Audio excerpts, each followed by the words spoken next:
Unsold EVs and the auto industry. We have with us today a very famous guy from the United States, California, my friend Ronald Stein. Ronald is author of several books and papers, columnist, engineer, who is extremely experienced in the oil and gas industry, and energy policy advisor. Good afternoon, Ronald. It's a pleasure to Arma- have you here. Armando, glad to be aboard. That's great, Ronald. Let me go directly to the point and show an article that Ronald published, and that's the reason that we are inviting him to talk about this. So about electric cars and the inventories that United States has at that time, and this is a very good picture to see the piling up on dealer.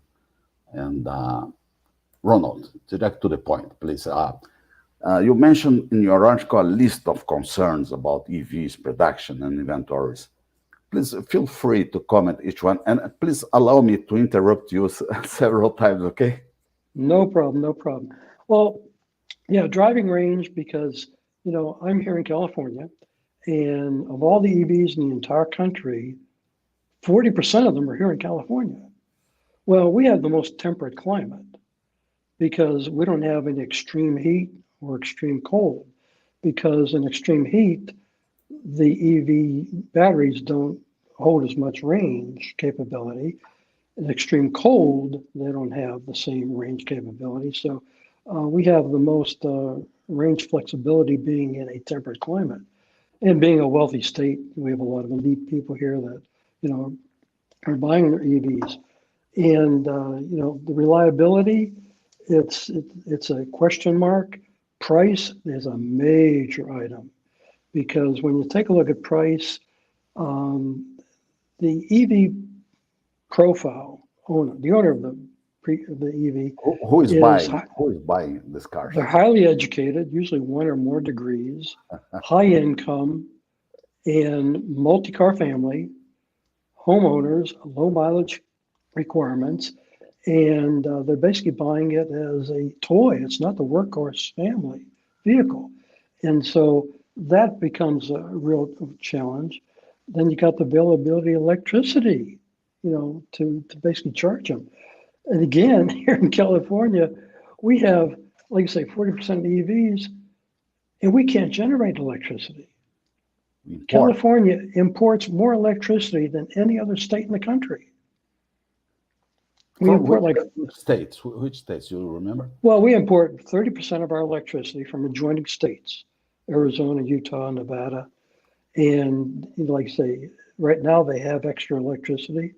If they ever go to EVs, they may not have that electricity to send to us. And so, like I say, we're pushing EVs and we don't have enough electricity to charge them. In fact, a couple weeks ago, we had a hot spell, and personally, the governor came out and said, "Don't charge your EV." Wow. So, So you there's have the that car in the problem. garage and cannot use. Exactly.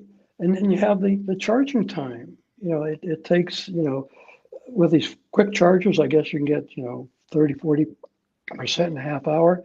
But I just have a concern, because I drive these freeways and see these thousands of cars out there. And a good majority of people, they can't manage their own lives, manage their own income. And just think that somebody forgot to charge their car and they conk out, it's going to back up the freeway instantaneously. And so, yeah, charging time is got to be Oh, part of your daily life, so thinking about it. And if you have a home, that's great. You can charge it in your garage. sure. But most people aren't, homeowners. And when you talk about price, homeowners, I think more than 25% of the homeowners are classified as house poor.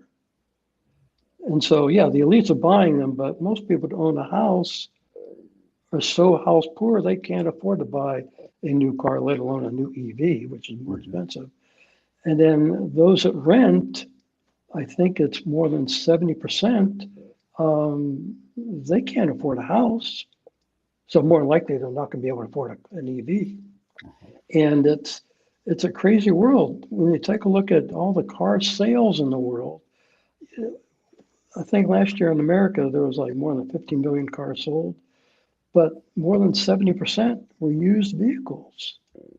Most people, as I mentioned, can't afford a new vehicle. They're buying used vehicle. And there is no used car market for EVs Why not? because, well, they have a guaranteed lifespan of maybe 100,000 miles. But if you have to replace the battery, well, that could be $20,000 to replace the battery. And, technology is changing by the minute. So to buy a used EV is like buying a dinosaur. You don't know what you're getting and what it's going to be cost to fix it up. And it's like I say, there's more reasons for the economy. I think we mentioned this before. I think the economy is being separated in two sectors. You got the wealthy and the middle income, and it's getting wider and wider. Yeah, And if you're at the top end of everywhere in the the world. Yeah. yeah, if you're at the top end of the food chain, you can afford your EV, you can afford multiple cars.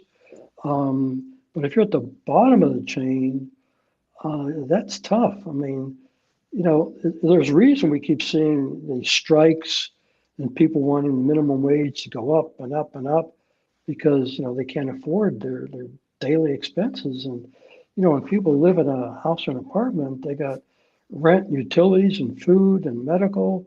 And transportation is a necessity, but they can't afford to spend the big bucks. I mean, they're just trying to live day to day. But And Ronald, the price of EVs are being lowered every day. No, what's the minimum price of an EV in the United States? well, you take a look at the Tesla. That's a sedan, but most people really statistically prefer classically light trucks, SUVs, bigger vehicles. And the bigger the vehicle, the bigger the battery. And if it's an EV, the bigger the price.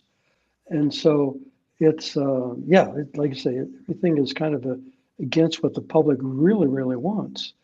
The auto industry has been mandated to, reduce their emissions for their fleet, and they are all into EVs. That's the only way they can do it because, I'm an engineer and I thought the hybrid was fantastic. You double your gas mileage, you buy the world a couple hundred years to develop battery technology, but nothing changes except you double your gas mileage and you have the same internal combustion engine. But the manufacturers have been mandated to reduce the emissions of their entire fleet so low that A, they're either all into EVs, or B, they have to eliminate that gasoline engine in the hybrid to get their emissions down. So in the coming years, you're going to see a couple hybrids if that fits into the calculation of the fleet. But most manufacturers are EVs or nothing. And I think they'll be making a widget that the general public is going to have a tough time, billing up to the bar and buying into. I think CNN recently reported that more than 60% of adults are living paycheck to paycheck, and they're not going to be buying it. U.S. consumers, with the day-to-day lifestyle, they're forcing many to rely more and more on their credit cards.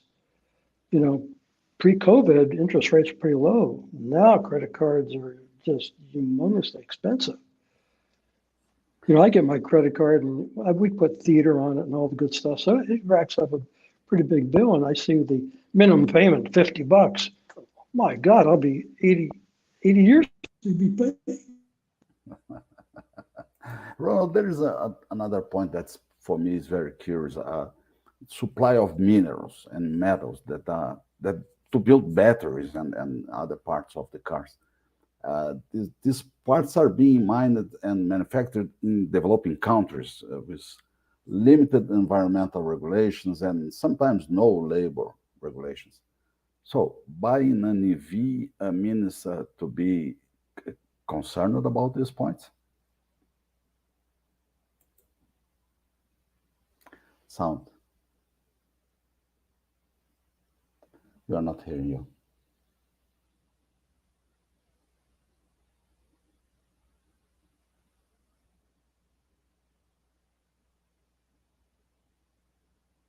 No sound.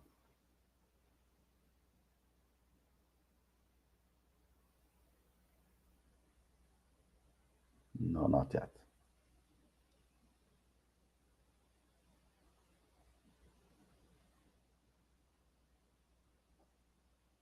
No.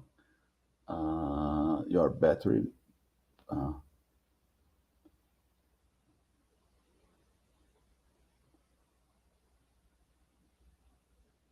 Let me see. How can we help you? Mm,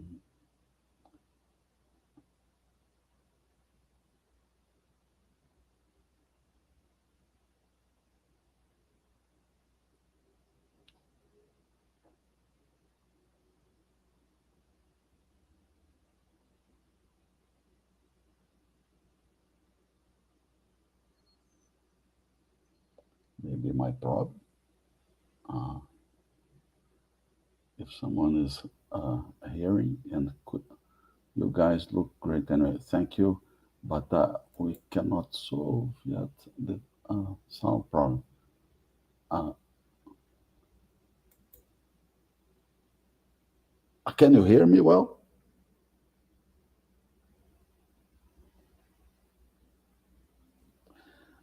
Let's restart. I will close this conversation and open again. Go to the link, please.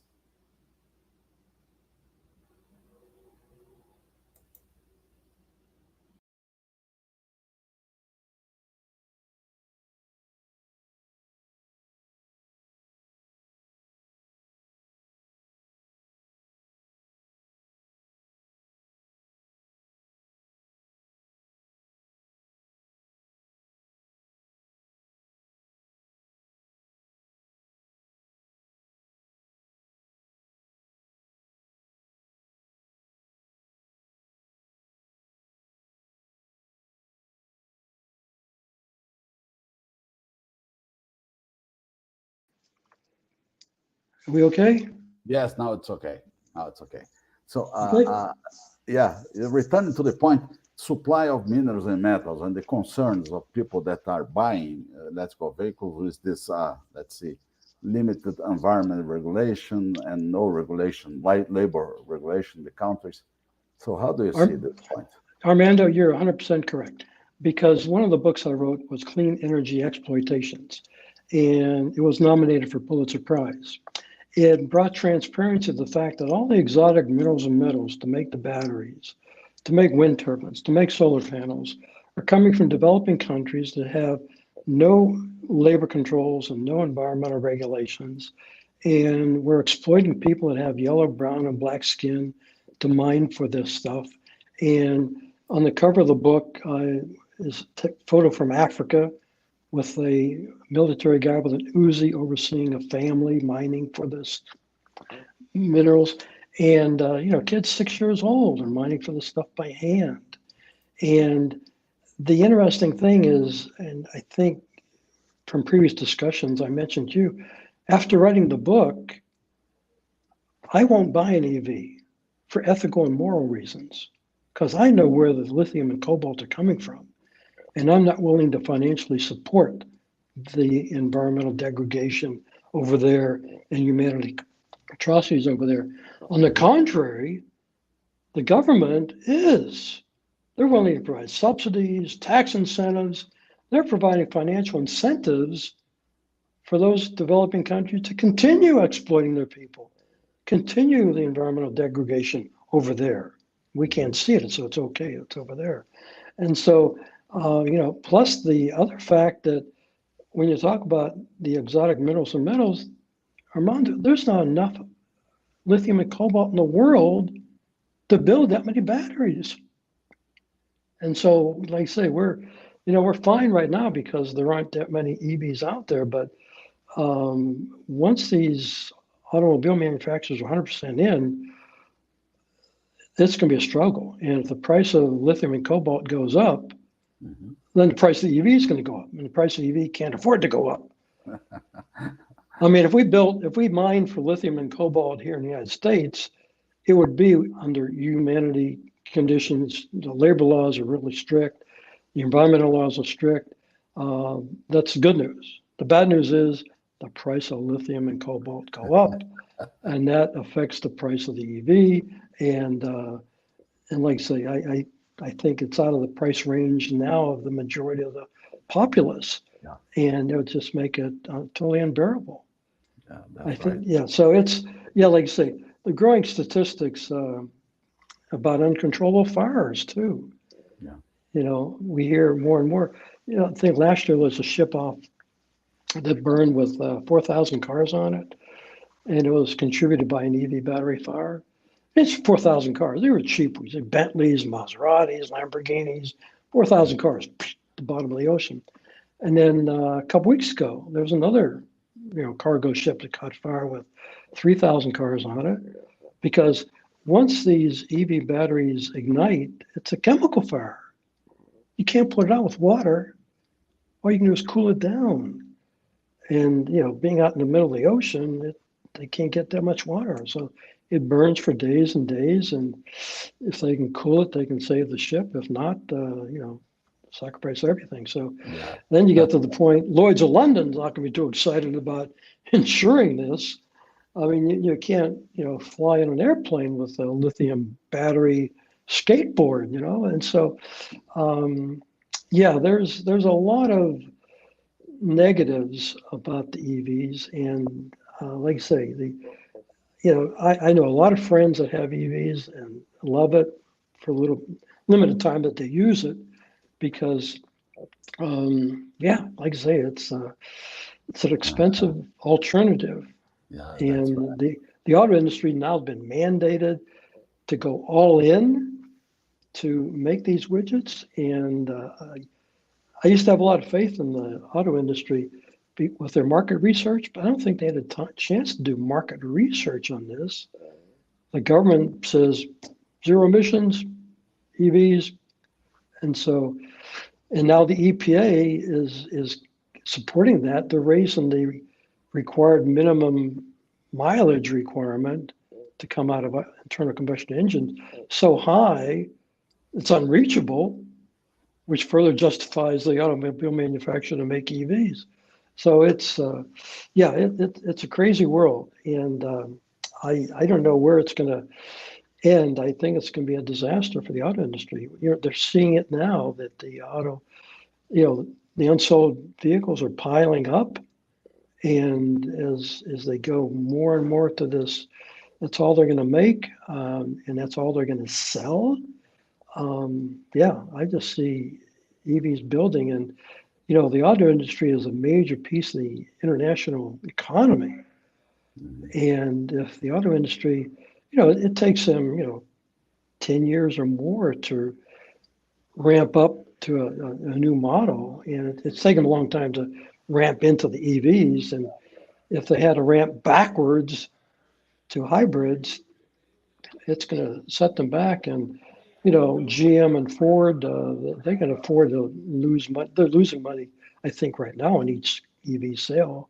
But some of the new startups that have their EV batteries and EV cars, I don't think they'll be able to withstand that. And I think it's going to be a death spiral for the auto industry. I mean, I'd like them to survive, but statistically, I just don't see the general public doing that.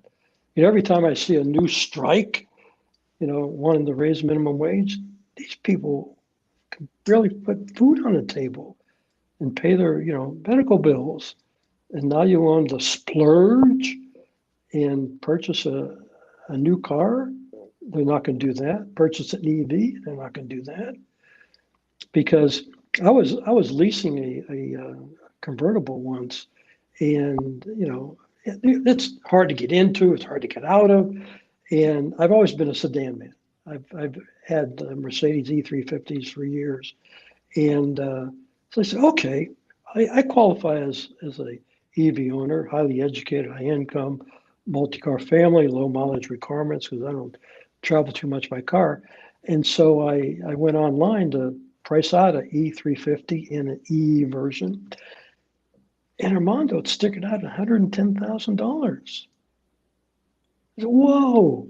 And so I went online to price out an E350 and the gasoline version, it was 50,000 less. Yeah. And, like I say, most people buy used cars, very few people buy new cars. And like I say, I just, you see the general public and, here in California, there's a lot of cities, all the beach cities, people are parked on the street, nowhere to park. And I see all the street parking and I'm trying to visualize, whoa, now if these are EVs, how are they going to charge them? And I'm saying, well, maybe they'll have extension cords laying everywhere. But if they did that, then people will steal the extension cord to sell the copper. So it's a never-ending situation. Like I say, it's just I just don't see it being part of the common folks' budget to do that. That's right. Stuart, my guru Stuart, is asking, how are the EVs in Brazil? Yeah, Stuart and Ronald. We do not have too much cars. With Sergio is helping me here. He's saying that in Brazil, minus than 3% of people has access to BEVs. So the reality is the following. We have ethanol in Brazil that's very strong, so we can use cars only with ethanol or gasoline. Gasoline has 27% of ethanol. So we have flex cars. We can use or ethanol or gasoline or in the middle size. Right. We have an alternative for taxis and service cars to natural gas in tanks in the rear part of the car. So it's 5-10% of the cars use this solution. For heavy cars, heavy trucks, and so we use diesel. Diesel is 12% of biodiesel in the diesel. So this is the solution for Brazil nowadays. Of course, we have some cars, electrical cars, but not being manufactured in Brazil, being imported for a while. And some Chinese companies are trying to come to Brazil to manufacture electric cars, but very small. As Luis Sergio helped me, 3% of cars are electric only. So that's the reality in Brazil. The solution is much more related to ethanol and biodiesel than electric cars. For this time, of course, we can have the ones that have access to the electric vehicles are the elite. I mean, like I say, they can afford anything. And, like I say, I see the electricity being a real problem because everybody is wanting to go to renewable energy. Well, Armando, wind and solar is not renewable energy. It's only electricity. They only generate electricity. And then, ironically, they don't work 80% of the time because the wind's not blowing or the sun's not shining. And so very little electricity is coming out of that. Well, in the UK, they're concerned about their grid stability. And I think they've come up with a great solution, which is probably not in the best interest of the next EV owner. Because in the UK, it was, I think, June of last year, they implemented a law that the EV chargers, be it home chargers or chargers at work, are required not to work 9 hours a day during peak load requirements because they don't want any extra load on the grid. And most importantly, the EV charger is on a separate meter, which means a couple things. It will be charged a different rate. I mentioned all these fuel taxes that are maintaining the road. Wow. Well, the EV owner is going to be paying to maintain those roads through higher electric rates. And if the grid does have a problem, they can just turn off the power. Sure. They can so control. They can control instead of not operating 9 hours a day, it may not operate 24 hours a day. So, but if you buy an electric vehicle, you need to use this car. If you cannot charge the car, so what's the significance of this purchase? Well, I think statistically, the average Californians, like say most EVs are here, in their second vehicles, they're using them like 5,000 miles a year. It's a second vehicle. I think EVs are great for certain industries. I mean, take UPS, take the mailman. I mean, they make 1,000 stops, but they don't drive very far. And they can go back to home base where the trucks are stored, charge them overnight, and be able to use them next day. Um, Certain industries, apply that way. Fire trucks. Now, of course, the problem is even with like big diesel trucks, the bigger the vehicle, the bigger the battery. But if you're not going very far, it might work for a fire truck. I don't think it's going to work for a diesel truck because they're usually hauling cross country and everything else like that. But the Hummer has an EV, and the battery is 5,000 pounds. Hummer, It's that it's a big truck. yeah, Hummer. it's Oh, it's a tank, and it's using the roads. And like I say, this tank is not paying anything to maintain the roads. But again, it's a toy. But when your battery goes up in weight, it obviously means a bigger battery, bigger price tag. And yeah, Ronald, you mentioned a point that paid my attention. So you mentioned UPS. So UPS, DHL, FedEx, and other logistics service, are right. they applying electric vehicles for the transportation of goods and services to deliver goods and services? I haven't seen it yet, but they're trying to mandate, trucks to go to EVs. But I see that industry is possibly being a solution because all the chargers would be at the parking lot where all the, you Yeah. know, UPS trucks go, at the end of the day, or the Amazon trucks. But yeah, to have everybody have a charger in their individual garage that's a different animal. And it might, like I say, they can get EV batteries, to operate that. But I think the cost, the like I say, the range, the availability of the materials. The other thing, one of the other things that really bothers me, Armando, is that the environmentalists are silent on all this issue. They're not concerned about the environmental degradation over there Mhm. because it's over there, it's out of sight. If it was here, they'd be marching and like making a big stink about it. Because in the United States, if you build a mine or build an oil refinery, you got to prove to the environmentalists when you're said and done and that facility shuts down, you're going to bring that land back to its pristine condition. Mhm. But they're not thinking about that, and they're also not thinking about recycling. Wind turbines. These wind turbines are huge. I visualize when you see the space shuttle launch and the cameras there. Well, the space shuttle on the rocket is only 12 inches high because the camera's so far away. We see these offshore wind turbines and they're only this big because the camera's so far away. But these wind turbine blades, some of them are getting to be each almost the length of a football field. Mhm. They're huge. And we have no viable economic means to recycle wind turbine blades, Mhm. no way to, effectively recycle solar panels, and definitely nothing to recycle EV batteries.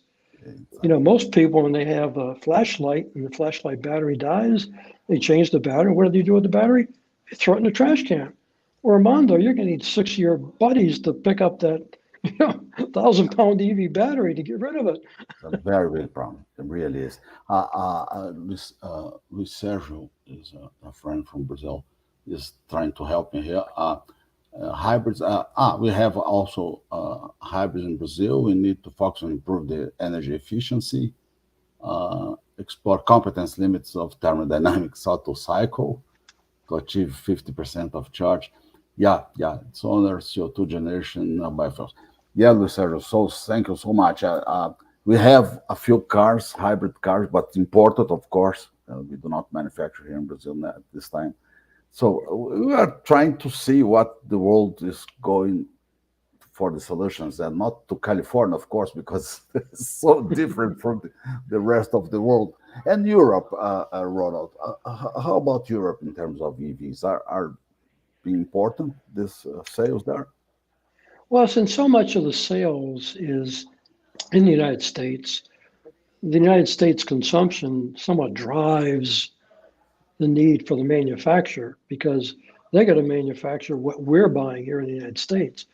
And so, in all the government mandates, is like I say, they're all into manufacturing the EVs, and I just have a serious concern that the people making minimum wage and the people on strike and the people who are, living paycheck to paycheck and the people that are house poor, that's the bulk of the society. And I just don't see them opening up a checkbook to, buy an EV.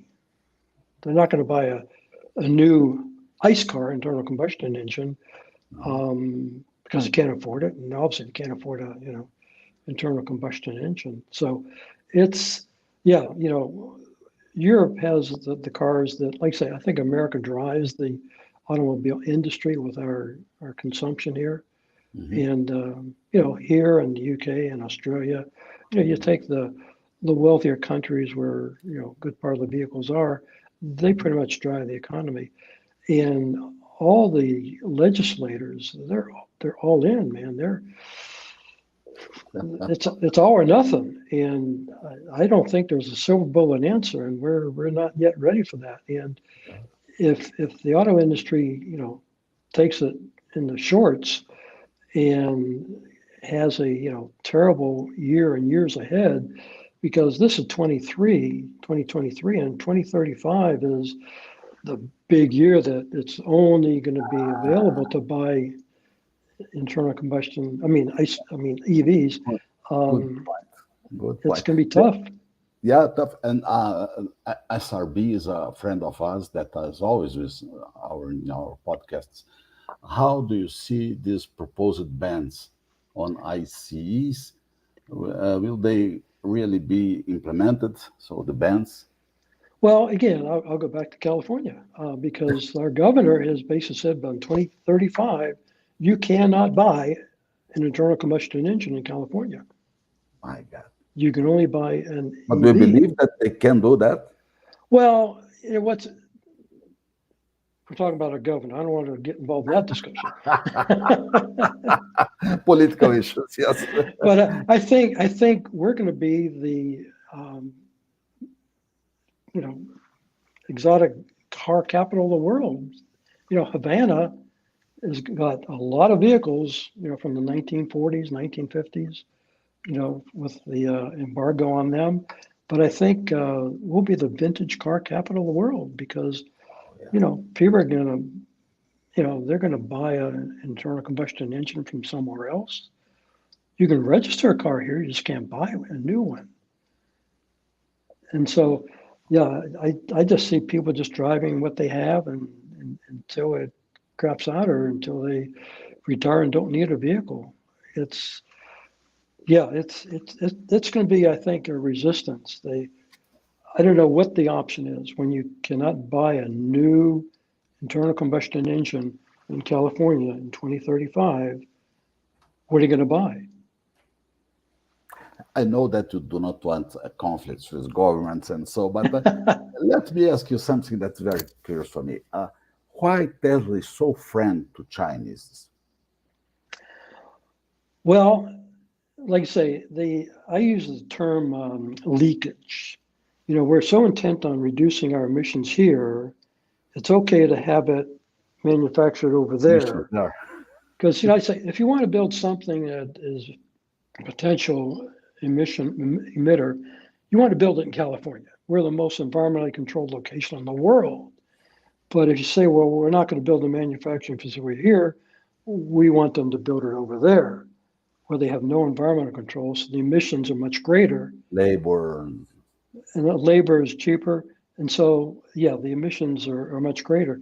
But since we're not mining for anything here, China controls all the exotic minerals and metals. And it's ironically, I think 60 Minutes did an article on China that I think they're getting ready to invade Taiwan. They're building all these ships and they're building all these airplanes, for, I guess, potential invasion of Taiwan. I don't know. But when you take a look at the world has 700 refineries. And crude oil is 100% useless unless you can manufacture it into something usable. Because crude oil is just black tar, it's a mess. But if you can manufacture it into something usable, you get oil derivatives that makes all the products in the world that we didn't have these 6,000 plus products before 1900. We didn't have a medical industry, didn't have communication, didn't have, electronics, all that stuff didn't exist before 1900.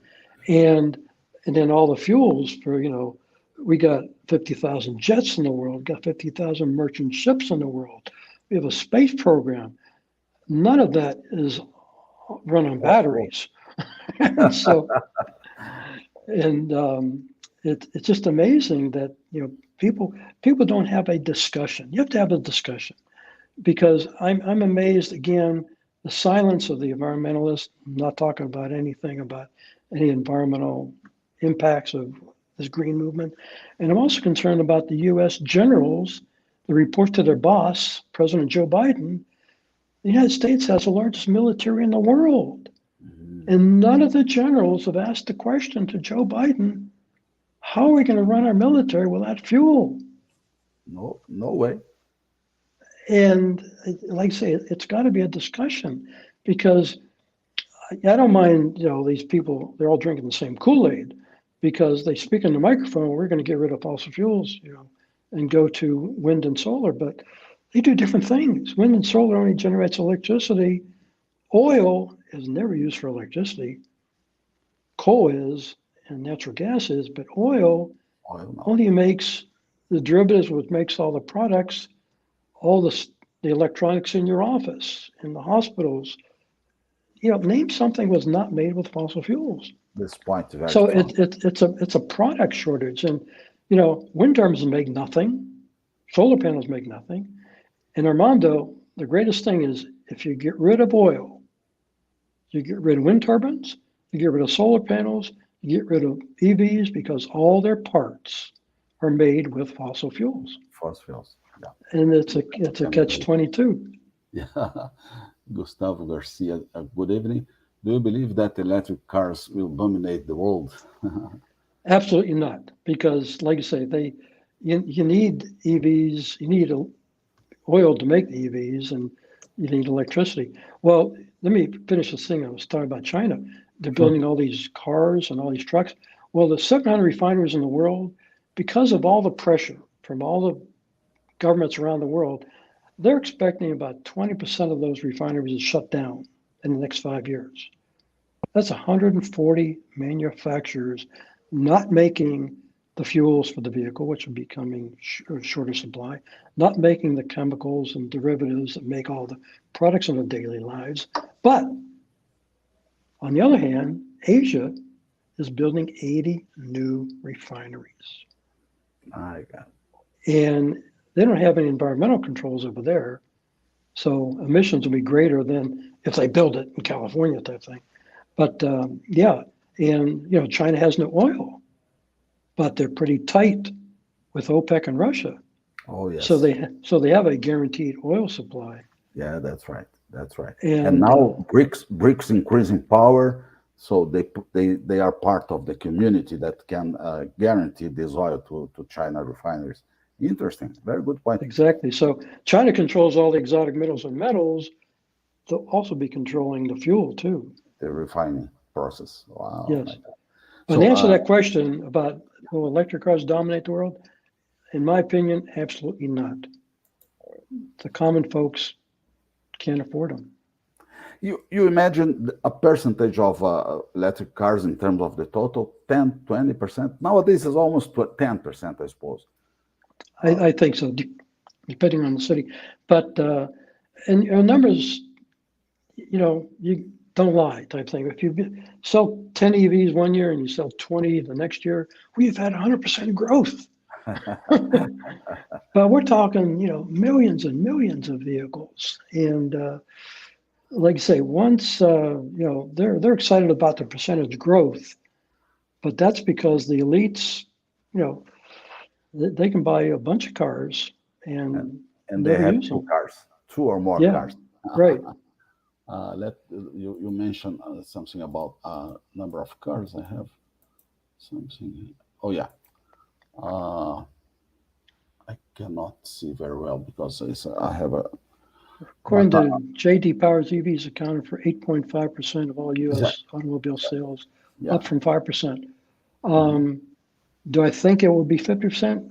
No. I think the auto industry, you're going to see a lot of automobile manufacturers disappear before we ever get to that number. And 50%, now you're getting into the common folks because, only, I think 20, 30% of society is in a position where they can afford, a second vehicle. Very good. Very good. 40 minutes was a great conversation. Let me thank to Stuart Turley, our guru, Yeah, he's a Luis good man. Carvalho, yeah, SRB, and Gustavo Garcia. And so thank you, Ronald Stein. It was a pleasure meet you Okay. again. And when you see somebody, ask them if they own an EV, especially a politician or someone pushing the EV, like they're going to be the saviors. See if they own an EV. Let's talk a little bit more with them. And then ask Explain. them, how was that EV made? Yeah, Because the that's EV was made with the fossil fuels. thank you. Have a good day, a good week. Okay, Armando, have a great day. Take care. Yeah, cheers. Bye bye. Okay.